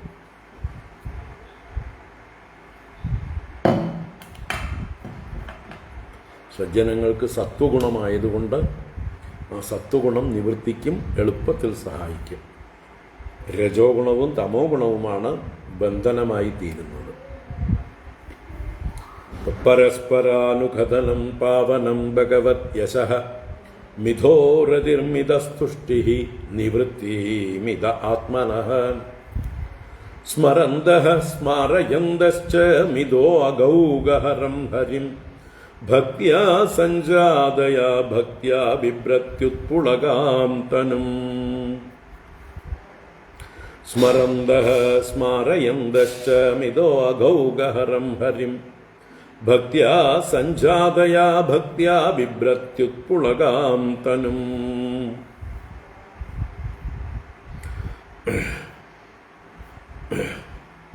ഇവിടെ സ്മരന്തഃ സ്മാരയന്തശ്ച മിഥോ, മിതഃ അന്യോന്യം. സ്മരന്തഃ, സ്മരന്തഃ എന്ന് പറഞ്ഞാൽ സ്മരിക്കുക, സ്വയം സ്മരിക്കുക. സ്മാരയന്തശ്ച മറ്റേയാളെ സ്മരിപ്പിക്കുകയും ചെയ്യുക. അപ്പോൾ ആരെ കണ്ടാലും ഹരിയെ സ്മരിക്കുക, അവരിലും ഹരിസ്മരണ ജനിപ്പിക്കുക. നമുക്ക് വളരെ സന്തോഷം തരുന്ന ഒരാളെ കാണുന്നു, അപ്പോൾ നമ്മൾ ഭഗവാനെ സ്മരിക്കുക. ഭഗവാനാണ് ഇതാ ഇപ്പോൾ ഈ രൂപത്തിൽ വന്നിരിക്കുന്നത്, അല്ലെങ്കിൽ ഭഗവാനാണ് ഈ സജ്ജനത്തെ എൻ്റെ അടുത്തേക്ക് അയച്ചിരിക്കുന്നത് എന്ന് ഭഗവാന്റെ അനുഗ്രഹത്തെ സ്മരിക്കുക. അതുപോലെ വന്ന ആൾക്കും ഭഗവാന്റെ സ്മരണ ഉണ്ടാക്കുക, ഭഗവാനെ കുറിച്ച് അങ്ങോട്ട് പറയുക. അതാണ് ഭഗവാന്റെ സ്മരണ ഉണ്ടാകാനുള്ള വഴി. ഭഗവാനെ കുറിച്ച് തന്നെ സ്മരിക്കുകയും, അല്ലാതെ ഒരാൾ വന്നാൽ അയാളുടെ ബാക്കിയുള്ള കാര്യങ്ങളെക്കുറിച്ച്, ഭൗതിക കാര്യങ്ങളെക്കുറിച്ചൊക്കെ ചിന്തിക്കുകയും പറയുകയും ചെയ്തുകൊണ്ടിരിക്കുകയല്ല. എന്തൊക്കെയുണ്ട് വിശേഷം, ഭാര്യയ്ക്ക് എങ്ങനെയുണ്ട്, ഭർത്താവിന് എങ്ങനെയുണ്ട്, മക്കൾക്ക് എങ്ങനെയുണ്ട്, അച്ഛനും അമ്മയ്ക്ക് എങ്ങനെയുണ്ട്, മക്കളൊക്കെ ഇപ്പോൾ എവിടെയാണ്, എന്താ പഠിക്കണത്, ഇങ്ങനെ ഭൗതിക വിഷയങ്ങൾ സംസാരിക്കുന്നതിന് പകരം ഈ വന്ന ആളെക്കുറിച്ച് ചിന്തിക്കുമ്പോൾ അവരുമായിട്ട് നമുക്ക് ഏതൊക്കെ സത്കാര്യങ്ങളിൽ പങ്കാളിത്തമുണ്ടായി ആ സ്മരണകൾ ഉണ്ടാവുക. ഇദ്ദേഹത്തിൻ്റെ കൂടെയാണ് ഗുരുവായൂരിൽ ഭജനം ഇരുന്നത്, സപ്താഹത്തിൽ പങ്കെടുത്തത്, ഭഗവാന്റെ കഥ കേട്ടത്, തീർത്ഥയാത്ര പോയത് എന്നൊക്കെയുള്ള സ്മരണയുണ്ടാവട്ടെ. അവരോട് സംസാരിക്കുമ്പോൾ ആ നല്ല കാര്യങ്ങളെക്കുറിച്ച്, ഭഗവത് കാര്യങ്ങളെക്കുറിച്ച് ഓർമ്മിക്കുമാറാകട്ടെ. അതാണ് സ്മരന്തഃ സ്മാരയന്തശ്ച മിഥോ. ആരെക്കുറിച്ച്? അഗൗഗ ഹരിം, ഹരം ഹരിം, ഹരിം സ്മരന്തഃ ഹരിം സ്മാരയന്തഃ. ഹരിയെ സ്മരിക്കുന്നവരും ഹരിയെ സ്മരിപ്പിക്കുന്നവരും. എങ്ങനെയുള്ളവനാണ് ഹരി? അഗൗഗഹരം. അഗൗഗഹരം അഘങ്ങളുടെ ഓഗസ്സിനെ ഹരിക്കുന്നവൻ. അഘങ്ങൾ പാപങ്ങൾ, പാപങ്ങളുടെ സമൂഹത്തെ അഥവാ പ്രവാഹത്തെ നശിപ്പിക്കുന്നവനാണ് ഹരി. അപ്പോൾ നമ്മുടെ ഉള്ളിലെ പാപവാസനകൾ വളരുകയാണ് എപ്പോൾ നമ്മൾ ലോക വിഷയങ്ങളെക്കുറിച്ച് ചർച്ച ചെയ്യുമ്പോൾ. നേരെ മറിച്ച് ഹരിയെക്കുറിച്ചാണ് ചർച്ചയെങ്കിലോ നമ്മുടെ ഉള്ളിലുള്ള പാപവാസനകൾ ഹരിക്കപ്പെടും, ക്ഷയിക്കപ്പെടും. അപ്പോൾ ഭഗവാനെ കുറിച്ച് പറഞ്ഞാൽ നമ്മുടെ ഉള്ളിലുള്ള രാഗദ്വേഷങ്ങളും പാപചിന്തകളും ഒക്കെ ഇല്ലാതെയാവും. അവരെ മറന്ന്, ഭഗവാനെ മറന്ന് ലോകകാര്യങ്ങൾ സംസാരിച്ചു കൊണ്ടിരുന്നാൽ നമ്മുടെ ഉള്ളിലെ പാപചിന്തകൾ ഉണർന്നു വരും. അസൂയാദി ദോഷങ്ങൾ, കാമക്രോധ ലോഭമോഹ മതമാത്സര്യാദികൾ ഇതെല്ലാം വളർന്ന് വികസിക്കും, പാപചിന്തകൾ വികസിക്കും. അപ്പോൾ ഏതാ വേണ്ടത്? ഈ പാപചിന്തകൾ വികസിക്കും തോറും നമുക്ക് ദുഃഖം ഗ്യാരണ്ടീഡാണ്. നേരെ മറിച്ച് പാപചിന്തകൾ കുറയും തോറും ഹൃദയം ശുദ്ധമാകും തോറും, നിഷ്കളങ്കമാകും തോറും നമ്മുടെ ഉള്ളിലുള്ളതായിട്ടുള്ള ആ ഈശ്വരനെ നമുക്ക് തെളിഞ്ഞ് കാണാം. നമ്മുടെ മനസ്സാകുന്ന കണ്ണാടി ശുദ്ധമാകുമ്പോൾ ആ ആത്മസ്വരൂപം മറയില്ലാതെ കാണാം, അല്ലേ? ധൂമേനാവ്രിയതേ വന്നി യഥാ ആദർശോ മലേന ച യഥാ ഉൽബേനാവൃതോ ഗർഭഃ തഥാ തേനേദമാവൃതം ആവൃതം ജ്ഞാനമേതേന ജ്ഞാനിനോ നിത്യവൈരിണ കാമരൂപേണ കൗന്ദേയ ദുഷ്പൂരേണ അനലേന ച. ഗീതയിലെ 4-ാം അധ്യായത്തിൽ ഭഗവാൻ പറയുന്ന ആശയങ്ങളാണ്. എങ്ങനെയാണോ ധൂമേന ആവ്രിയതേ വന്നി, പുക അഗ്നിയെ മറയ്ക്കുന്നത് പോലെ നമ്മുടെ ഉള്ളിൽ സത്വഗുണം എന്ന ദോഷം തത്വത്തെ, ആത്മാവിനെ മറയ്ക്കുന്നു. യഥാ ആദർശോ മലേനച്ച്, മലം അഥവാ പൊടിപടലങ്ങൾ, ചെളി എന്നിവ കൊണ്ട് ആദർശം അഥവാ കണ്ണാടി മറഞ്ഞിരിക്കും പോലെ രജോ ഗുണം കൊണ്ട് നമ്മുടെ മനസ്സ് കലുഷിതമായിരിക്കുമ്പോൾ ആത്മസ്വരൂപം മറയ്ക്കപ്പെട്ടിരിക്കുന്നു. യഥാ ഉൽബേനാവൃതോ ഗർഭഃ, മറുപിള്ള അല്ലെങ്കിൽ പ്ലാസന്റ എന്നൊക്കെ പറയുന്ന ഗർഭത്തെ ആവരണം ചെയ്തിരിക്കുന്ന ആ കവർ കൊണ്ട് ഗർഭം എങ്ങനെ മറയ്ക്കപ്പെട്ടിരിക്കുന്നുവോ അതുപോലെയാണ് തമോ ഗുണം കൊണ്ട് നമ്മുടെ ഉള്ളിലുള്ള ആത്മസ്വരൂപം മറയ്ക്കപ്പെട്ടിരിക്കുന്നത്.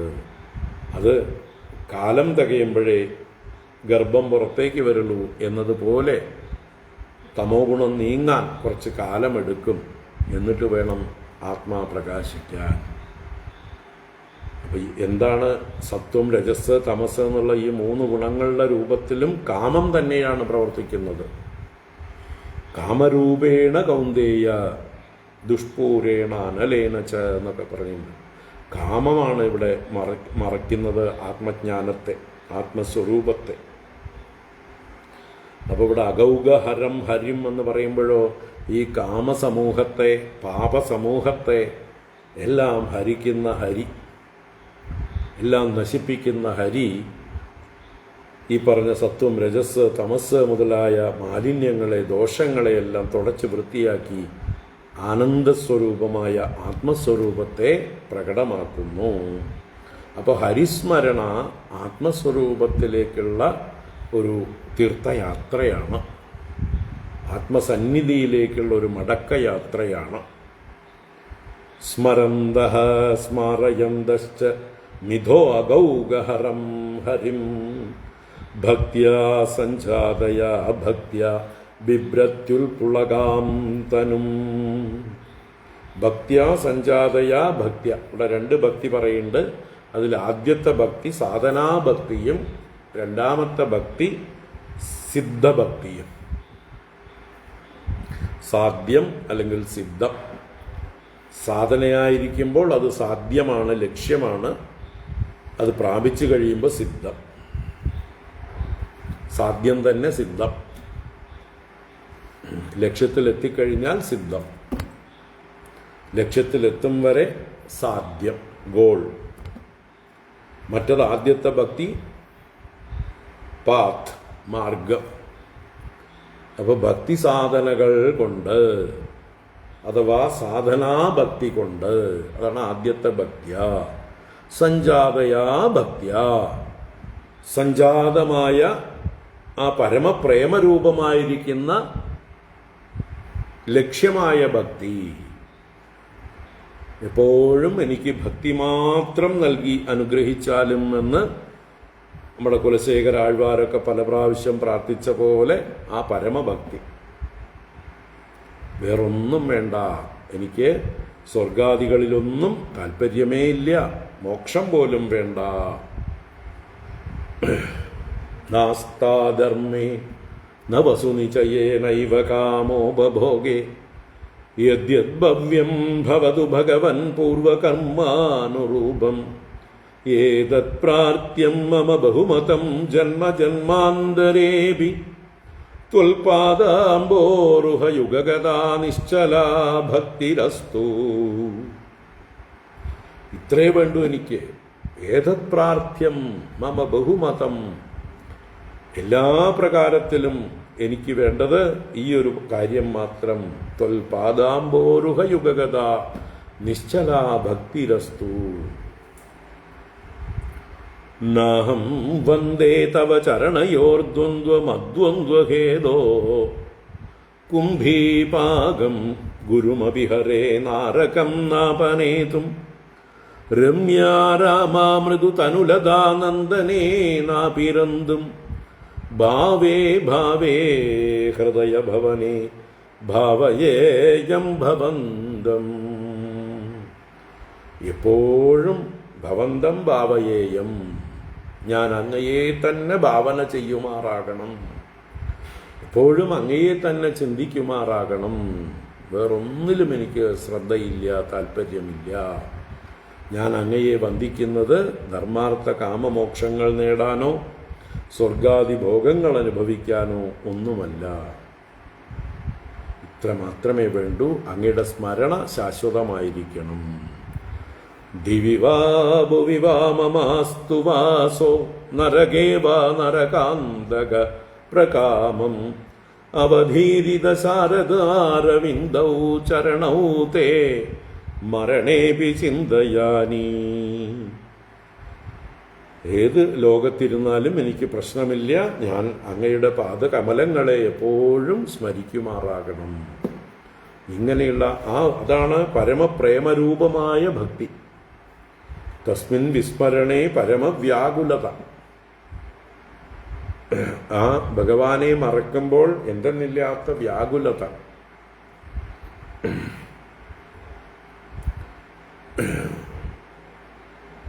അങ്ങനെയുള്ള ഭക്തി. അപ്പൊ അതാണ് ഭക്തിയാ സഞ്ജാതയാ ഭക്തിയ. സാധനാഭക്തി കൊണ്ട് സഞ്ജാതമായ ആ പ്രേമലക്ഷണമായ സിദ്ധഭക്തി, ഭക്തി കൊണ്ട് ഭക്തിയ ഉത്പുളകാം തനും ബിഭ്രതി. തനു ശരീരം, ഉത്പുളകാം തനും എന്ന് പറഞ്ഞാലോ എപ്പോഴും പുളകത്തോടുകൂടിയ ശരീരത്തെ ബിഭ്രതി ധരിക്കുന്നു. എപ്പോഴും ശരീരത്തിൽ രോമാഞ്ചം. എന്താ കാരണം? ഭഗവാനെ സ്മരിക്കുന്നത് കൊണ്ട്, ഉള്ളിൽ ഭഗവാനെ കണ്ടുകൊണ്ട് ആ നിറവിലാണ്, ഉള്ളിലുള്ള കുളിരാണ്. ഭഗവാനെ കാണുമ്പോണ്ടാവുന്ന എല്ലാ താപങ്ങളും നീങ്ങി കുളിരനുഭവിക്കുകയാണ്. താപത്രയങ്ങൾ നീങ്ങി, താപത്രയ വിനാശായ.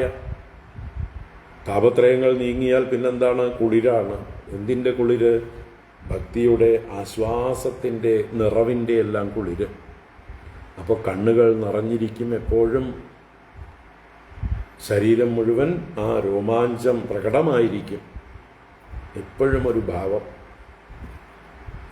അങ്ങനെയുള്ള എത്രയോ മഹാത്മാക്കളെ നമ്മൾ കണ്ടിട്ടുണ്ട്. എപ്പോഴും അവർക്ക് ഒരു ആനന്ദമാണ്. കണ്ണ് നിറഞ്ഞുകൊണ്ട്, ശരീരം എപ്പോഴും രോമാഞ്ചത്തോടു കൂടിയിട്ട് ഗദ്ഗത കണ്ഠരായിക്കൊണ്ട് ആ ഒരവസ്ഥ. അതാണ് ബിഭ്രത്യുത്പുളകാം തനും. ഭക്തി ശാശ്വതമായി ഉറച്ചു കഴിഞ്ഞാൽ, പ്രേമസ്വരൂപമായ ഭക്തി ഞങ്ങളുടെ ഉള്ളിൽ ഉറച്ചു കഴിഞ്ഞാൽ, പിന്നെ അവരുടെ ഹൃദയം ആർദ്രമായി. ആ ഹൃദയത്തിൻ്റെ ആർദ്രതയാണ് കണ്ണുനീരായി, ആനന്ദാശ്രുക്കളായി പുറത്തേക്ക് വരുന്നത്. അവിടെയുള്ള കുളിരാണ് ശരീരത്തിൽ രോമാഞ്ചമായി കാണുന്നത്. അവരുടെ ആ ഒരു നിറവിൻ്റെ ഇതാണ് ഗദ്ഗത കണ്ഠരായി, ഒന്നും പറയാൻ കഴിയാതെ എന്താ പറയുക, എവിടുന്നാ തുടങ്ങുക, എങ്ങനെയാ പറയുക എന്നുള്ള ആ ഒരു ഭാവം. ഭഗവാന്റെ കാരുണ്യത്തെക്കുറിച്ച് പറയാൻ തുടങ്ങിയാൽ തീരാൻ പോകുന്നില്ല. അങ്ങനെയുള്ളൊരു ഭാവം. അതാണ് ബിഭ്രത്യുൽപുളകാം തനും. അപ്പം ഈ ഒരു ഭക്തിയാണ് ഉണ്ടാവേണ്ടത്. ഈ ഭക്തി ഉണ്ടായിക്കഴിയുമ്പോൾ ആ ഭക്തി മായയെ തരണം ചെയ്യിക്കുന്നു. മായ നമ്മളെ ബാധിക്കുന്നേ ഇല്ല. മാമേവയെ പ്രപദ്യന്തേ മായാം ഏതാം തരന്തിതേ. ആരാണോ ഭഗവാനെ തന്നെ ശരണം പ്രാപിക്കുന്നത് അവർ ഈ മായയെ തരണം ചെയ്യുന്നു എന്ന് ഗീതയിലൂടെ ഭഗവാൻ പറഞ്ഞ അത് തന്നെ എവിടെ. സ്മരന്ത സ്മാരയന്തശ്ച മിതോ അഗൗഗഹരം ഹരിം ഭക്ത്യാ സഞ്ജാതയാ ഭക്ത്യാ ബിഭ്രത്യുത്പുളകാം തനും ക്വചിത് രുദന്ത്യച്യുതചിന്തയാ ക്വചിത് ഹസന്തി നന്ദന്തി വദന്ത്യലൗകികാഃ നൃത്യന്തി ഗായന്ത്യനുശീലയന്ത്യജം ഭവന്തി തൂഷ്ണീം പരമേത്യ നിർവൃതാഃ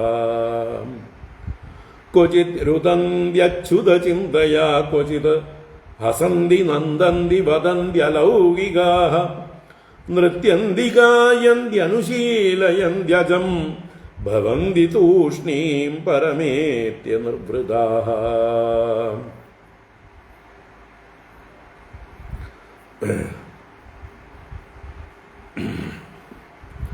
നോക്കൂ, ഇങ്ങനെ ഭക്ത്യാ സഞ്ജാതയാ ഭക്ത്യാ ബിഭ്രത്യുത്പുളകാം തനും എന്ന് പറഞ്ഞതിൻ്റെ കൂടുതൽ എക്സ്പ്ലനേഷനാണ്. അങ്ങനെയുള്ള പരമപ്രേമ ഭക്തി ലഭിച്ച ഒരു മഹാത്മാവ്, ഒരു ഭാഗവതോത്തമൻ, അയാളുടെ ചേഷ്ടകൾ എങ്ങനെയൊക്കെ ആയിരിക്കും? ക്വചിത് രുദന്തി അച്യുതചിന്തയാ, അച്യുതചിന്തയാ ക്വചിത് രുദന്തി.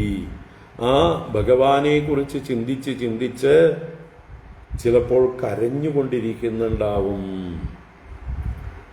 രുദന്തി രോദനം ചെയ്യുന്നു, കരയുന്നു എന്നർത്ഥം. അതുപോലെ ക്വചിത് ഹസന്തി, ചിലപ്പോൾ പൊട്ടിപ്പൊട്ടി ചിരിക്കുന്നുണ്ടാവും, ഭ്രാന്തനെ പോലെ തോന്നും. അതൊക്കെ അവരുടെ ഉള്ളിൽ എന്തൊക്കെയാണ് ചിന്തകൾ കടന്നു പോകുന്നത് എന്ന് ബാഹ്യം ആയിട്ടുള്ളവർക്ക് അറിയില്ല, ലൗകികന്മാരായിട്ടുള്ളവർക്ക് അറിയില്ല. വദന്തി അലൗകികാഃ, അലൗകികാഃ. ഇവര് അലൗകികന്മാരാണ്. ആര്? ഈ ഭക്തന്മാര്. അലൗകിക എന്ന് പറഞ്ഞാലോ എന്നാ ലൗകികാഹ, മറ്റുള്ള ലൗകികന്മാരെ പോലെ ഈ ലോകത്തിലല്ല അവരിയ്ക്കണത്. അവർക്ക് സ്വശരീരബോധമോ ചുറ്റുപാടുകളിൽ നടക്കുന്ന കാര്യങ്ങളെക്കുറിച്ചോ വിസ്മരിക്കുന്നു. അവർ ഈ ലോകത്തിലല്ല, അവർ ഭഗവാന്റെ ലോകത്തിലാണ്. അവരുടെ ഹൃദയം നിറച്ച് ഭഗവാനാണ്. അപ്പൊ എവിടെയാണ്? ഭഗവാന്റെ കൂടെയാണ്. നമ്മുടെ മനസ്സ് എവിടെയാണോ ഇരിക്കുന്നത് അവിടെയാണ് നമ്മൾ ഇരിക്കുന്നത്, അല്ലാതെ ശരീരം ഇരിക്കുന്നിടത്തല്ലല്ലോ, അല്ലേ?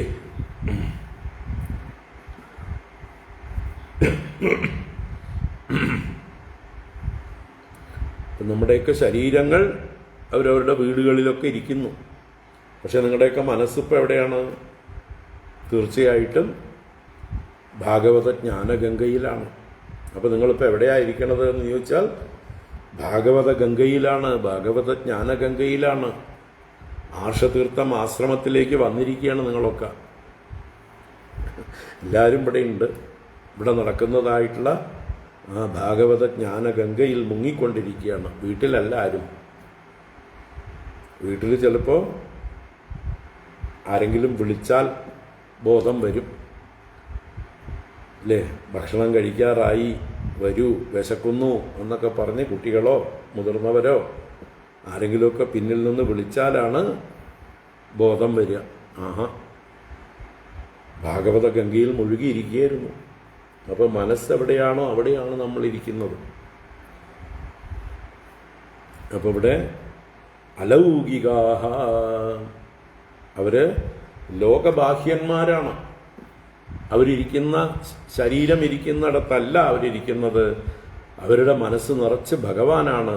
ആ ഭഗവത് ചിന്ത കൊണ്ട് അവര് പൊട്ടിച്ചിരിക്കുന്നു, പൊട്ടിക്കരയുന്നു, എന്തെങ്കിലുമൊക്കെ പറയുന്നു. വദന്തി എന്ന് പറഞ്ഞാൽ പറയുന്നു, എന്തൊക്കെയോ പറയുന്നുണ്ട്. ചിലപ്പോൾ പിച്ചും പേയും പറയുന്നത് പോലെ തോന്നും കേൾക്കുന്നവർക്ക്.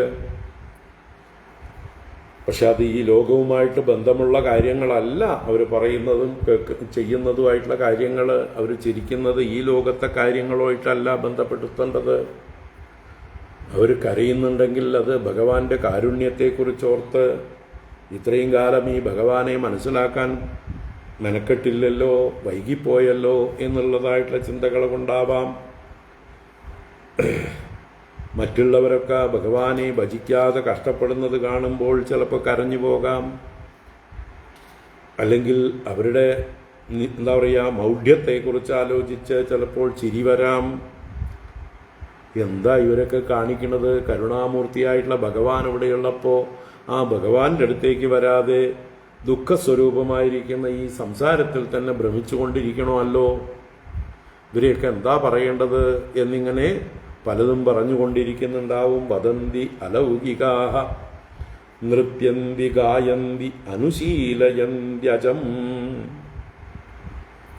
അപ്പോൾ ചിലപ്പോൾ നന്ദന്തി ഹസന്തി എന്നൊക്കെ പറഞ്ഞു. നന്ദന്തി നന്ദിക്കുന്നു, ആനന്ദിക്കുന്നു. ഹസന്തി ചിരിക്കുന്നു. വദന്തി വധിക്കുന്നു, സംസാരിക്കുന്നു. നൃത്യന്തി ഭഗവാന്റെ പാട്ടുകൾ പാടിക്കൊണ്ട് ഭഗവാൻ ചെയ്ത ലീലകളെ സ്മരിച്ചുകൊണ്ട് നൃത്തം ചെയ്യുന്നു ചിലര്. ലോകം എന്ത് ചിന്തിക്കുമെന്ന് കരുതാതെ അലൗകികരായിട്ട് ഗായന്തി ഭഗവാന്റെ കീർത്തനങ്ങളെ ലജ്ജ കൂടാതെ വാവിട്ട് പാടുന്നു. അനുശീലയന്തി അനുശീലയന്തി അജം അജം അനുശീലയന്തി. അജൻ ഭഗവാൻ ജന്മരഹിതനായ ഭഗവാൻ ചെയ്ത അവതാര ലീലകളെ ചിലപ്പോൾ അനുകരിച്ച് പ്രവർത്തിക്കുന്നു. അതാണ് അനുകരിക്കലാണ്, അഭിനയിക്കലാണ് അനുശീലയന്തി. ഇപ്പോൾ ഭഗവാന്റെ ലീലകളെ അഭിനയിച്ച് കാണിക്കുക. ഈ നർത്തകന്മാരൊക്കെ ഭഗവാന്റെ ലീലകൾ വർണ്ണിച്ച് താതാത്മ്യത്തോടെ അഭിനയിക്കാറുണ്ട്. ചിലപ്പോൾ അവരതിൽ മുഴുകിപ്പോകും. സ്വയം മറന്ന് പരിസരം മറന്ന് അഭിനയിക്കുകയാണെന്ന് മറന്നുകൊണ്ട് അതുമായി താതാത്മ്യം പ്രാപിച്ചു പോകും. ഇവിടെ ഭക്തന്മാർ ഭക്തി കൊണ്ട് ഉൾപ്രേരണ കൊണ്ട് ഭഗവാന്റെ ലീലകളെ അതുപോലെയൊക്കെ അനുസരിച്ച് അഭിനയിക്കുന്നു. അനുശീലയന്ത്യജം. ചിലപ്പോൾ ഭവന്തി തൂഷ്ണീം പരം ഏത്യ നിർവൃതാഹ. പരം ഏത്യ, ആ പരനായ ഭഗവാനെ പ്രാപിച്ചിട്ട്, പരമാത്മാവായ ഭഗവാനെ പ്രാപിച്ചിട്ട് പരം ഏത്യ നിർവൃതാഹ. നിർവൃതാഹ ഉള്ളിൽ നിറഞ്ഞവരായിട്ട്, ആനന്ദ നിർവൃതി എത്തിയവരായിട്ട് തൂഷ്ണീം ഭവന്തി. ഒന്നും ചെയ്യാതെ ഒന്നും പറയാതെ നിശ്ചലരായി ഭവിക്കുന്നു. ഒരു വല്ലാത്ത സമാധിഭാവത്തെ പ്രാപിക്കുന്നു. തൂഷ്ണീം ഭവന്തി പരമേത്യ നിർവൃതാഹ. അപ്പം ഇങ്ങനെ പല തലങ്ങളിൽ അവരുടെ ചേഷ്ടകൾ സംഭവിക്കുന്നു. അവര് ഈ ലോകത്തിലല്ല, ബാഹ്യചിന്തയൊന്നുമില്ല, ദേഹാഭിമാനമില്ല, ചുറ്റുപാടും ആരൊക്കെ നിന്ന് കളിയാക്കുന്നുണ്ട്, നോക്കുന്നുണ്ട്, ഒരു ചിന്തയുമില്ല. അവരും ഭഗവാനുമായിട്ടുള്ള ലോകത്തിലാണ്. അങ്ങനെ ഭഗവാന്റെ ചിന്ത കൊണ്ട് ക്വചിത് രുദന്ത്യച്യുത ചിന്തയാ ക്വചിത് ഹസന്തി നന്ദന്തി വദന്ത്യലൗകികാഹ നൃത്യന്തി ഗായന്തി അനുശീലയന്ത്യജം ഭവന്തി തൂഷ്ണീം പരമേത്യ നിർവൃതാഹ. നിർവൃതാഹ ആ പരമേത്യ നിർവൃതാഹ. ഭഗവാനെ പ്രാപിച്ച് നിർവൃതരായിട്ടെല്ലാം മറക്കുന്നു. ഉത്തമ ഭക്തന്മാരായിട്ടുള്ളവരെല്ലാം അങ്ങനെയാണ്. എല്ലാം മറന്ന് ഭഗവാനെ മാത്രം ചിന്തിച്ചു കൊണ്ടിരിക്കുന്നു. ഗോപികളുടെ വ്യവഹാരമെല്ലാം അങ്ങനെയായി തീർന്നു എന്ന് നമ്മൾ പല പ്രാവശ്യം കേട്ടു. ഗോവിന്ദ ദാമോദര മാധവേദി. അവരെന്ത് ചെയ്യുമ്പോഴും ആ ചെയ്യുന്ന കാര്യങ്ങളെയെല്ലാം മറന്നുകൊണ്ട്, മനസ്സിരുത്താതെ, അതിലൊന്നും ബോധമില്ലാതെ, തൈരാണ് വെണ്ണയാണ് വിൽക്കുന്നത് എന്നെല്ലാം മറന്നുകൊണ്ട് ഗോവിന്ദ ദാമോദര മാധവേദി. ഗോവിന്ദനെ വേണോ, ദാമോദരനെ വേണോ, മാധവനെ വേണോ എന്ന് വിളിച്ചു പറഞ്ഞു. അതുപോലെ എത്രയോ മഹാത്മാക്കൾ. അപ്പോൾ ആ ഒരു നിർവൃതി, ഭഗവാനെ പ്രാപിച്ച് നിർവൃതി അടഞ്ഞ് ലോകചിന്ത കൂടാതെ ഇതുപോലെയൊക്കെയുള്ള ഭക്തിഭാവങ്ങൾ അനുഭവിക്കാൻ അതിന് സുഹൃതം വേണം. അതിന് നിരന്തര ഭഗവത് ചിന്ത അഭ്യാസം വേണം. അത് സാധിക്കട്ടെ എല്ലാവർക്കും. ഇതി ഭാഗവതാൻ ധർമാൻ ശിക്ഷൻ ഭക്ത്യാ തദുത്തയാ നാരായണ പരോ മായാം അഞ്ജസ്തരതി ദുസ്തരാം. ഇതി ഭാഗവതാൻ ധർമാൻ ശിക്ഷൻ ഭക്ത്യാ തദുത്തയാ നാരായണ പരോ മായാം അഞ്ജസ്തരതി ദുസ്തരാം. കൺക്ലൂഡ് ചെയ്യണം. ഇതി ദസ്, ഇപ്രകാരം മുമ്പ് പറഞ്ഞ ഭാഗവത ധർമ്മങ്ങളെ അഭ്യസിച്ചുകൊണ്ട്, അതാണ് ഇതി ഭാഗവത ധർമാൻ ശിക്ഷൻ, ഭാഗവത ധർമ്മങ്ങളെ അഭ്യസിക്കുന്നവരായിട്ട്, തദുത്തയാ ഭക്തിയാ, ആ ഭാഗവത ധർമ്മങ്ങൾ അനുഷ്ഠിക്കുമ്പോൾ അതിൽ നിന്ന് ഉത്തമാകുന്നു. ഉത്തം എന്ന് പറഞ്ഞാൽ ഉയർന്നു വരുന്നു. എന്ത്? ഭക്തി. ഇപ്പൊ ഭാഗവത ധർമ്മ അനുഷ്ഠാനം കൊണ്ട് ഉയർന്നു വരുന്നതായിട്ടുള്ള ഭക്തി കൊണ്ട് നാരായണ പരഹ, അവൻ നാരായണ പരനായി തീരുന്നു. എപ്പോഴും നാരായണ ചിന്ത മാത്രമേ ഉള്ളൂ. നാരായണൻ തന്നെയാണ് തൻ്റെ ആശ്രയം. നാരായണോ മേ ഗതിഹി എന്ന് പരിപൂർണമായി നാരായണനിൽ ശരണം പ്രാപിച്ചവനായി, നാരായണ പരനായി ഭക്തിഭാവം കൊണ്ട് മായാം അഞ്ജഹ തരതി ദുസ്തരാം, ദുസ്തരാം മായാം അഞ്ജഹ തരതി, ദുസ്തരയായ മായയെ, തരണം ചെയ്യുവാൻ പ്രയാസമേറിയവളായ മായയെ. ഈ പറഞ്ഞ ഭാഗവത ധർമ്മങ്ങളൊന്നും അനുഷ്ഠിക്കാത്തവർക്ക് ദുസ്തരയാണ്. എന്നാൽ ഈ ഭാഗവത ധർമ്മങ്ങളൊക്കെ അനുഷ്ഠിക്കുന്നവർക്കോ സുഗമമായിട്ട് തരണം ചെയ്യാൻ കഴിയും. അപ്പൊ ദുസ്തരാം മായാം അഞ്ജഹ തരതിന, അഞ്ജഹ, അഞ്ജഹ അഞ്ജസ, എളുപ്പത്തിൽ ഒരു പ്രയാസവും കൂടാതെ ഈസി വാക്ക് ഓവറാണ്. മായാം അഞ്ജസ്തരതി, മായ ഇവർക്ക് ഒരു തടസ്സമേ അല്ലാതെയാവുന്നു. മായയെ സംബന്ധിച്ച് ഒരു പരിഭ്രമവും ഇല്ലാതാകുന്നു. ഭഗവാനെ മുറുകെ പിടിച്ചിട്ടുള്ളവർക്ക് മായ ഒരു തടസ്സമല്ല. മായ പോലും അനുഗ്രഹമായി കൂടെ നിൽക്കും. മായ തന്നെ ഭഗവാന്റെ അടുത്തേക്ക് എത്തിക്കും. അപ്പോൾ ഇവിടെ ഭക്തി നാരായണ പരഹ എന്ന് പറഞ്ഞു. അത് തന്നെയാണ് സത്യം പരം ധീമഹി. ഈ നാരായണനെ നിരന്തരം ചിന്തിക്കുന്നത് തന്നെയാണ് സത്യം പരം ധീമഹി. ആ പരമമായ സത്യത്തെ നിരന്തരം ധ്യാനിക്കുന്നു. അങ്ങനെ ആ പരമസത്യത്തെ നിരന്തരം ധ്യാനിക്കുമ്പോഴോ അഞ്ജസ്തരതി മായാം, എളുപ്പത്തിൽ മായയെ തരണം ചെയ്യാം. അപ്പോൾ എല്ലാവർക്കും ഇപ്രകാരം ഭാഗവത ധർമ്മങ്ങൾ അനുഷ്ഠിച്ച് അതിൽ നിന്ന് ഭക്തി വളർന്ന് ഭഗവാനിൽ പരിപൂർണമായ ആ ഒരു ശരണാഗതി, സത്യത്വ ബുദ്ധി ഉറച്ച് മായയിൽ ഉള്ള ഭ്രമം ഇല്ലാതെ ആവട്ടെ. അനിത്യവും അസുഖവുമായിട്ടുള്ള അസത്തായ ഈ നാനാത്വ പ്രപഞ്ചത്തിൽ സത്യത്വ ബുദ്ധി ഇല്ലാതാവട്ടെ. അതാണ് മായയില്ലാതാവട്ടെ. മായ ഭ്രമിപ്പിക്കുന്നത് ഇല്ലാതാവണമെങ്കിൽ ഈ ജഗത്തിലുള്ള സത്യത്വ ബുദ്ധി പോകണം. അതിന് സത്യം എന്താണെന്ന് നിരന്തരം വിചാരം ചെയ്യണം. സത്യം പരം ധീമഹി, ആ പരമസത്യത്തെ തന്നെയാണ് നാരായണൻ എന്ന് ധ്യാനിക്കുന്നത്. ഇതി ഭാഗവതാൻ ധർമാൻ ശിക്ഷൻ ഭക്ത്യാ തദുത്ഥയാ നാരായണ പരോ മായാം അഞ്ജസ്തരതി ദുസ്തരാം. അപ്പം അങ്ങനെ പ്രബുദ്ധൻ മായയെ തരണം ചെയ്യാനുള്ള വഴി പറഞ്ഞു കൊടുത്തു. ഇനി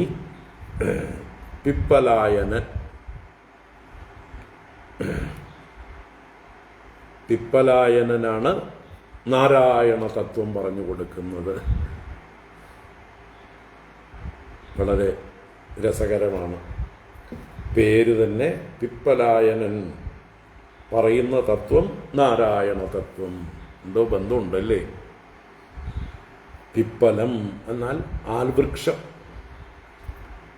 ജലം എന്നും അർത്ഥമുണ്ട്. പിപ്പലത്തിന് ജലമെന്നും ആൽവൃക്ഷമെന്നും അർത്ഥമുണ്ട്. അപ്പോൾ അയനം, പിപ്പലായനം, ജലത്തിൽ ശയിക്കുന്നവൻ നാരായണൻ. നാരം തന്നെയാണ് പിപ്പലം. ആൽവൃക്ഷം, ആൽവൃക്ഷത്തിൽ ശയിക്കുന്നവനാണ് മുകുന്ദൻ. കരാരവിന്ദേന പദാരവിന്ദം മുഖാരവിന്ദേ വിനിവേശയന്തം വടസ്യ പത്രസ്യ പുടേശയാനം ബാലം മുകുന്ദം മനസാ സ്മരാമി. അപ്പോൾ പിപ്പലായനൻ എന്ന വാക്കിൻ്റെ അർത്ഥം മുകുന്ദൻ എന്നും നാരായണൻ എന്നും തന്നെയാണ്. ആ നാരായണനാണ് നാരായണന്റെ തത്വം പറയുന്നത്. നാരായണനെ നാരായണന്റെ തത്വം പറയാൻ കഴിയുള്ളൂ. നാരായണൻ ആയിത്തീർന്ന ആളാണ്, സ്വയം നാരായണനാണെന്നുള്ള ബോധമുള്ള ആളാണ്. പിപ്പലായന ഉവാച എന്ന് പറഞ്ഞാൽ നാരായണ ഉവാച. എന്തിനെ കുറിച്ച്? നാരായണ അഭിധാനസ്യ ബ്രഹ്മണഃ പരമാത്മനഃ നിഷ്ഠാമർഹതനോ ഭക്തും യൂയം ഹി ബ്രഹ്മവിത്തമാഃ. നാളെ കാണാം.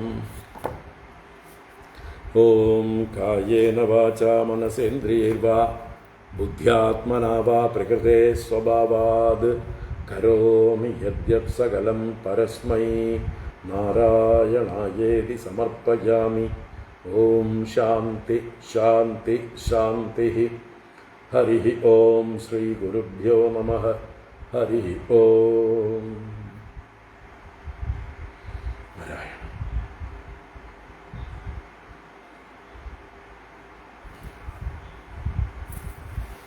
നാളെ വൈകിട്ട് കാണാം.